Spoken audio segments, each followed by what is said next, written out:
पीछे इलेक्शन हुए थे, इलेक्शन के टाइम पे चाहे वो भारतीय जनता पार्टी हो, चाहे कांग्रेस की सरकार हो, चाहे अन्य पार्टियां हो, सभी ने संविधान के नाम पर चुनाव लड़ा था। आज जब बाबा साहब के संविधान को बनाए गए को बचाने की जिम्मेदारी है, तो कोई भी पार्टी हमारे साथ नहीं खड़ी हुई है। सिर्फ हम ही खड़े हुए हैं, चाहे बसपा हो, चाहे भीम आर्मी हो, यही लोग हमारे साथ खड़े हुए हैं। पूरे देश में आज लोग बीएसपी के लोग सड़कों पर उतरे हैं, इसका मैसेज जाएगा और मोदी गवर्नमेंट को इसमें कानून मतलब इसको बनाना पड़ेगा। हमारा जो आंदोलन था आज का वो पूरा रहा, उसके लिए सबको बधाई। कार्यकर्ता अनुशासन में रहा, हमारा आंदोलन पूरा रहा और हम मुकाम तक पहुंच गए यार।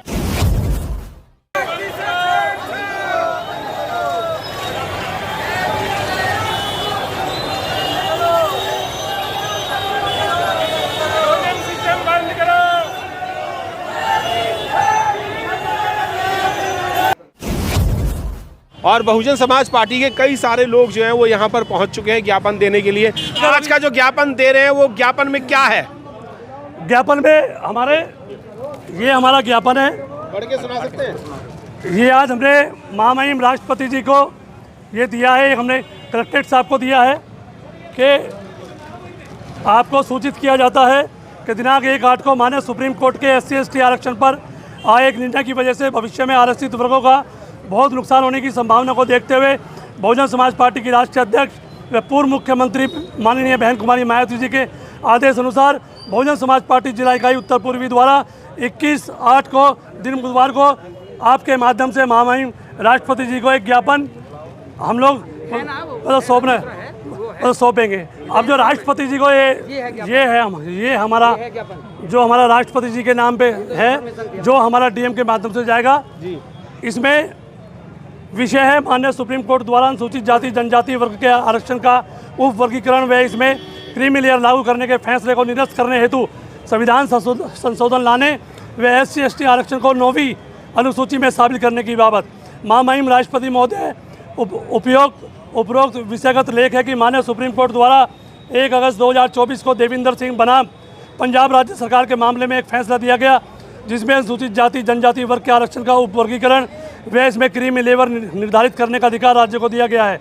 माननीय सुप्रीम कोर्ट के इस फैसले के बाद बहुजन समाज पार्टी की राष्ट्रीय अध्यक्ष पूर्व सांसद पूर्व मुख्यमंत्री माननीय बहन कुमारी मायावती जी ने 4 अगस्त एवं 9 अगस्त 24 को प्रेस कॉन्फ्रेंस एवं social media platform Twitter X पर कई ट्वीट करके यह आशंका व्यक्त करते हुए कहा कि इस निर्णय से देश भर के अनुसूचित जाति वर्ग के लोग प्रभावित हो रहे हैं। वास्तव में अनुसूचित जाति जनजाति वर्ग के भीतर वर्गीकरण करने का अधिकार राज्य को नहीं है, क्योंकि आर्टिकल 341, 342 का यह अधिकार देश के संसद व महिम राष्ट्रपति को ही देता है। और यह बात EV चेन्नैया बनाम आंध्र प्रदेश राज्य के मामले में सुप्रीम कोर्ट की 5 जजों की संवैधानिक पीठ ने 2000 में कहा था। SC/ST वर्ग के भीतर वर्गीकरण का अधिकार राज्य को देने से एक वर्ग के भीतर नया संघर्ष शुरू हो जाएगा और पुनः नोट फाउंड सुटेबल का दौर शुरू हो जाएगा और भविष्य में बगैर भरी रिक्त सीट सामान्य कोटे में अघोषित रूप से तब्दील की जाएगी। इस फैसले से राज्य सरकार को मनमानी करने का अवसर मिल जाएगा और जिस भी जाति को चाहे आरक्षण से वंचित कर सकती है, इससे SC/ST की विभिन्न जातियों में फूट पड़ने की प्रबल संभावना है और ये राष्ट्र की एकता और अखंडता पर करारा प्रहार होगा। संविधान निर्माता परम पूज्य बाबा साहब डॉक्टर अम्बेडकर ने इन वर्गों के साथ होने वाली सामाजिक गैर बराबरी, छुआछूत व जात पात के आधार पर संविधान में इनके लिए आरक्षण की व्यवस्था किया था, ना कि आर्थिक आधार पर। इसलिए इन वर्गों के आरक्षण को यह फैसला बिल्कुल उचित व न्याय संगत नहीं है। सुप्रीम कोर्ट के वर्तमान फैसले के बाद देश के 100 सांसद ने देश के राष्ट्रपति से प्रधानमंत्री से मुलाकात की। अगले दिन अखबारों में आया कि प्रधानमंत्री SC/ST के भीतर क्रीमी लेयर को लागू नहीं करेंगे, लेकिन उप वर्गीकरण पर चुप्पी साधे हैं। यह केवल मौखिक आश्वासन है। बहुजन समाज पार्टी का केंद्र सरकार के इस मौखिक आश्वासन पर विश्वास नहीं करती है। यदि केंद्र सरकार वास्तव में SC/ST हितैषी है तो तत्काल संसद सत्र बुलाकर देवेंद्र बनाम पंजाब सरकार मामले में दिनांक 1 अगस्त 2024 को आए फैसले को पलटते हुए संविधान में संशोधन लाए। महामहिम राष्ट्रपति जी, आप स्वयं भी एक आदिवासी वर्ग से ताल्लुक़ रखती हैं। सुप्रीम कोर्ट के इस फैसले से SC/ST वर्ग की जातियाँ बहुत ही ज़्यादा प्रभावित होंगी। इनके लंबे समय तक भरपाई करना असंभव होगा। इसलिए वर्तमान समय में हम सभी वंचित वर्गों की एकमात्र मसीहा माननीय बहन कुमारी मायावती जी ने इस देश के समस्त अनुसूचित जाति जनजाति समाज से इस विकट आपातकाल में समय में आपसी मतभेदों को बुलाकर एक होने की अपील किया है। उसी के परिपालन में बहुजन समाज पार्टी आपसे अपील करती है कि आप केंद्र सरकार को एक गंभीरतापूर्ण कदम उठाए। इसके लिए संसद का विशेष सत्र बुलाकर संविधान में उचित संशोधन करके प्रावधान लाए, जिसके तहत SC/ST उपवर्गीकरण करने से हमेशा के लिए प्रतिबंधित कर दिया जाए तथा इसके लिए जो भी कानून बनाया जाए उसे फिर तुरंत बिना देरी किए हुए संविधान की 9वीं अनुसूची में शामिल किया जाए। इसी विनम्र अपील के साथ यह ज्ञापन आपको सादर प्रस्तुत है। ज्ञापन बहुत अच्छा लिखा गया है और लैंग्वेज भी बहुत अच्छी है और समाज के हित में भी है। क्या लगता है आपको कि इस ज्ञापन को देने का कोई फ़ायदा होगा और एक्शन लिया जाएगा? जब एक बार पहले भी SC/ST आरक्षण बिल पर जो विधेयक आया था तो पूरे देश में बंद हुआ था 2 तारीख को जी, तो वो भी वापस लेना पड़ा था। किसानों का मुद्दा भी वापस लेना पड़ा था।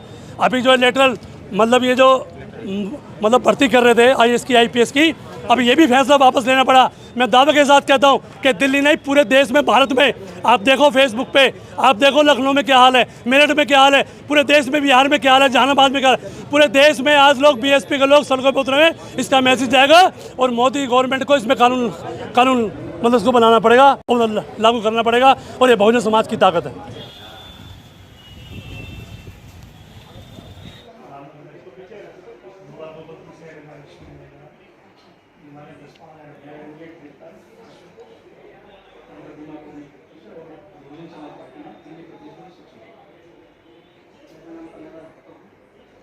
DM साहब को ज्ञापन दिया गया है और ज्ञापन के साथ साथ DM साहब से कुछ बातचीत भी हुई है, जानने की कोशिश करते हैं क्या बातचीत हुई DM साहब के साथ जब आपने ज्ञापन दिया। तो पहली बात तो DM साहिबा ने कहा कि आपने मेरी गाड़ी को घेर लिया बाहर लोगों ने जी, इसलिए मैं लेट हुई, काफ़ी मेरी गाड़ी को नहीं निकलने दिया जी। तो फिर उन्होंने कहा कि भाई अभी जो है DCP साहब भी आ जाएंगे, तो हमने कहा DCP साहब को ही बुलवाया जाए जी। तो फिर DM साहिबा को हमने बोला कि आप दिल्ली पुलिस कमिश्नर को भी बुलाओ जी। तो फिर दिल्ली DCP साहब भी आए और DCP साहब और DM साहब से आए। उन्होंने हमारा परिचय लिया, हमने माने बहन जी की बात को उन्होंने बताया और हमने ये बताया कि ये जो है इसको आप राष्ट्रपति तक ये जो इसको संविधान में पार्लियामेंट में इसको बदलने के लिए कानून लाएंगे और इसको जो सुप्रीम कोर्ट ने आदेश पास किया है इसको 9वीं अनुसूची में शामिल करके इसको आप निरस्त करेंगे। तो महामहिम इन्होंने DM साहिबा ने बोला है कि मैं आपका ज्ञापन राष्ट्रपति जी को मैं सौंप दूंगी। मैं बिल्कुल। क्या लगता है कि आपको जो ज्ञापन सौंपा जाएगा उस पर एक्शन भी होगा? पूरे भारत, दिल्ली में नहीं पूरे भारत में हजारों जगह सब DM ऑफिस पे यही हाल है। पूरा UP देख लो, पूरा लखनऊ देख लो, पूरा मेरठ देख लो, पूरा बिहार कर्नाटक देख लो। अभी आप लोग यहाँ पर हैं, आप लोग देखेंगे कि बहुजन समाज पार्टी ने पूरे प्रदेश में और सभी संगठन के लोगों को साथ में लेकर, चाहे वो किसी भी संगठन से हैं और जिन्हें समाज की पीड़ा है, आज वो बहन जी की एक आवाज़ पे आज ये पता लग गया जो दूसरी पार्टियां कांग्रेस, BJP, सपा, आम आदमी पार्टी, किसी का भी नेता, किसी का भी झंडा आया नहीं है। जो असली दर्द होता है वो अपने को होता है। इसलिए अपनी पार्टी को मजबूत करो, बहन जी को मजबूत करो। हर किसी BSP को UP में कमजोरी हुई तो इन्होंने फटाफट हमारे खिलाफ फैसले लेने शुरू कर दिए। आपको संविधान के नाम पर सब लोग बहकाएंगे।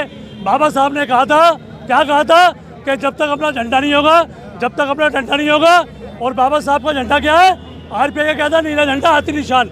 ये हाथी निशान ना तो बहन जी का है ना साहब का है, ये बाबा साहब का निशान है। और जो अपना होगा, आपने सुना होगा, अपना हमारे छाव में डाले। इसलिए अपने को पहचानो और अपनी पार्टियों को मजबूत करो और बहन जी के हाथ को मजबूत करो। DM साहब को ज्ञापन दिया गया BSP की तरफ से, कुछ और भी लोग हैं। आप DCP साहब से भी मिले थे, DCP साहब से क्या बातचीत हुई आपकी? नहीं, बातचीत क्या हुई, उन्होंने प्रोत्साहित किया हम लोगों को। भाई प्रदर्शन इस तरीके से होता है कि अनुशासन में आप लोग आए, शुरुआत भी अनुशासन में किया आपने और यहाँ तक भी आप पहुँचे। पर जो DM साहिबा ने बोला कि मेरी गाड़ी रोकी, वो हमारे कार्यकर्ता जो हैं वो ठीक नहीं है, आगे से ध्यान रखें, ऐसा ना करें। मतलब जो सरकार के नुमाइंदे हैं, वो गाड़ी आपकी इंटेंशन नहीं थी। जब हजारों की तादाद पे लोग होंगे तो चाहे DM साहब हो चाहे कोई भी हो, वो तो गाड़ी तो जाम में फंसेगी ना।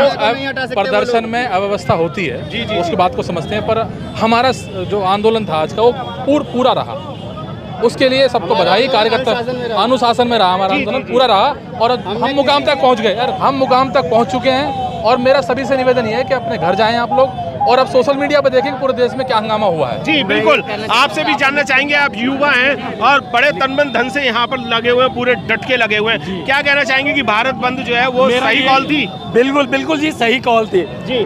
जब अभी पीछे इलेक्शन हुए थे, इलेक्शन के टाइम पे चाहे वो भारतीय जनता पार्टी हो, चाहे कांग्रेस की सरकार हो, चाहे अन्य पार्टियां हो, सभी ने संविधान के नाम पर चुनाव लड़ा था।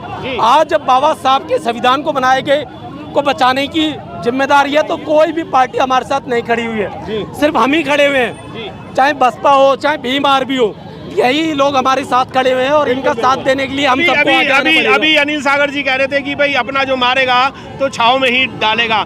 बसपा हो चाहे भीम आर्मी हो, यानी आजाद समाज पार्टी हो, सब हैं तो एक ही ना? बिल्कुल बिल्कुल जी, हम सब एक ही हैं, हम सब बाबा साहब के बच्चे हैं, हम सब एक ही हैं। और जैसा कि सतीश जी ने बताया अभी हमारे को कि अंदर उन्होंने ज्ञापन दिया है, हम उनसे ज्ञापन देखेंगे, ज्ञापन में जो रिसीविंग है वो देखेंगे, उसके बाद हम अपना इसको विराम करके घर जाएंगे। जी बहुत बहुत धन्यवाद। युवा थे यहाँ पर और बहुत तगड़ी यहाँ पर वो रही है, भीड़ भाड़ जो रही है। जब भीड़ होती है तो स्वाभाविक है कि जाम होना ही है। क्या लगता है कि अगर ज्ञापन जो दिया गया है उस पर कुछ संज्ञान लिया जाएगा? नरेंद्र भाई, सबसे पहले यहाँ पर आई सारी हजारों की तादाद में भीड़ का मैं शुक्रिया अदा करता हूँ जिन्होंने ये 21 अगस्त का बंद को सफल बनाया। मैं सबको तहे दिल से धन्यवाद करता हूँ कि आप लोगों ने अपना कीमती समय निकालकर ये बंद को, और मैं आपको यकीन दिलाता हूँ कि ये आवाज़, ये जो आपकी आवाज़ 21 अगस्त तक ऊपर तक जाएगी और सबके कान खोलने का काम करेगी। जी बिल्कुल, ऊपर तक जाएगी और कान खोलने का भी काम करेगी। कई सारी टेस्टिंग जो है वो की जाती है और बहुजन समाज के लोगों के साथ ही सबसे ज़्यादा टेस्टिंग होती है। यहाँ पर कई सारे लोग थे और हुजूम हज़ारों की तादाद में था और कोई भी यहाँ से, धूप बहुत कैड़ी हो रही है और फिर भी यहाँ से कोई हिलने को तैयार नहीं है। मैं आपको बता दूँ कि 9 बजे धरना प्रदर्शन शुरू हुआ था और अब 2:30 बज रहा है। जी बिल्कुल, 2:30 बज रहा है और 2:30 बजे तक भी यहाँ से लोग हिल नहीं रहे हैं। पानी का, खाने का, धूप का, छाँव का, हवा की कोई टेंशन नहीं थी, पर सब लोगों ने भारत बंद जो है वो संपूर्ण तौर से बंद किया है। जी हाँ, कॉल जो है बहुत ज़बरदस्त चली और इस कॉल में भारत बंद ईस्ट दिल्ली में तो बहुत बढ़िया तरीके से संपूर्ण बंद किया गया। धन्यवाद। जय भीम, नमो बुद्धाय। मिलेंद्र गौतम अपनी पूरी समस्त बहुजन मीडिया का धन्यवाद करते हुए।